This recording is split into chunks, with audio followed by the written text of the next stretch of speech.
In terms of congestion charging, I think the most important lesson of all, there's lots of lessons, but the biggest, most important lesson is to have a champion, a person who actually believes in it and is determined to see it through, but somebody who has political clout, who has the power to make the change and bring in the policy, but also the finances that are necessary to make the improvements to the public transport so that when people no longer drive their car, they've got a good alternative public transport, they've got good streets to walk on, and they've got good cycle paths and ways to cycle as an alternative to driving their cars. But the most important thing here is to have that champion, and the champion must have powers and they must have finance.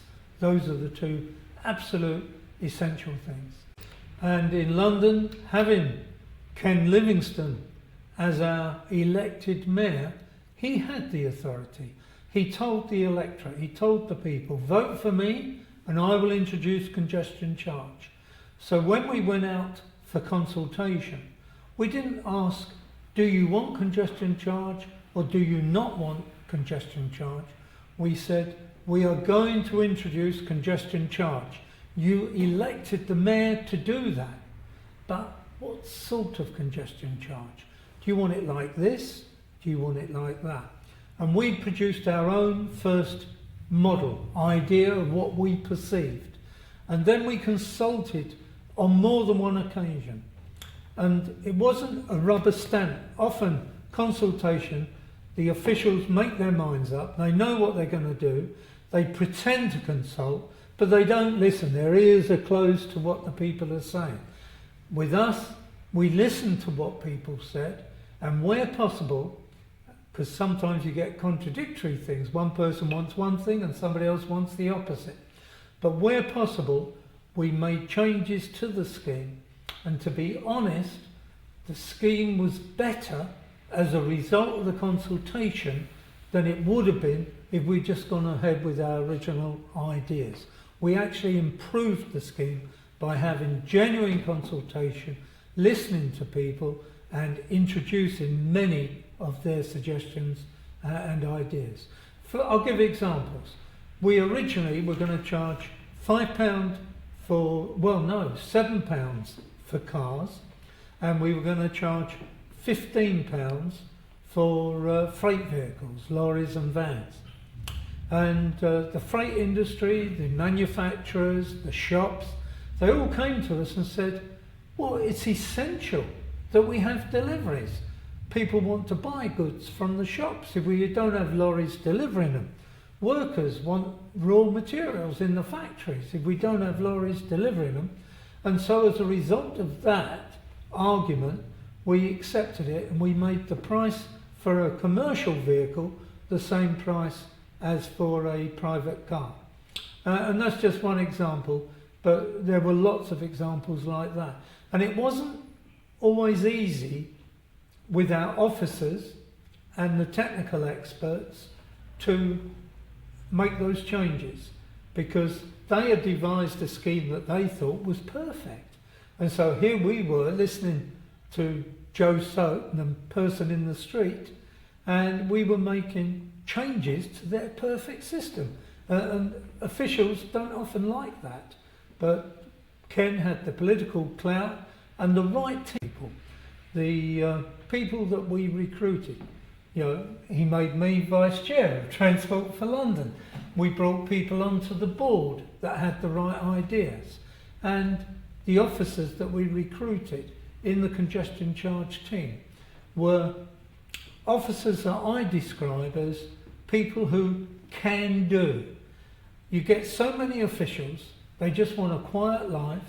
They want to come in the morning at 9 o'clock, they want to go home dead on 5 o'clock, and they don't want to upset the apple cart. We needed people who would work with us, who, when you do a big scheme like a congestion charge, there are bound to be problems. There will always be problems. And there's two attitudes an official can take to answering the problem. One is to say, the problem is unsurmountable, we cannot do this, it's too big. Another is, we have a problem, but here's 3 possible ways we can get around that problem, and leave the politicians then to make the choice of the way they want to go forward, and to give them an idea of what the consequences are of each of those 3 choices. And we made sure that we recruited people with that can-do attitude, people that wanted to succeed and weren't people that just put up artificial barriers to stop us achieving what we wanted to achieve. And Ken put it forward in his election, and he got elected with that as a part of his programme. Now, some people voted for him because they wanted better housing. Some people voted for him because they wanted safer roads. Some people voted for him because they wanted a greener city. But we tried to link congestion charging with all of those desires, all of those factors. It's a part of a total package.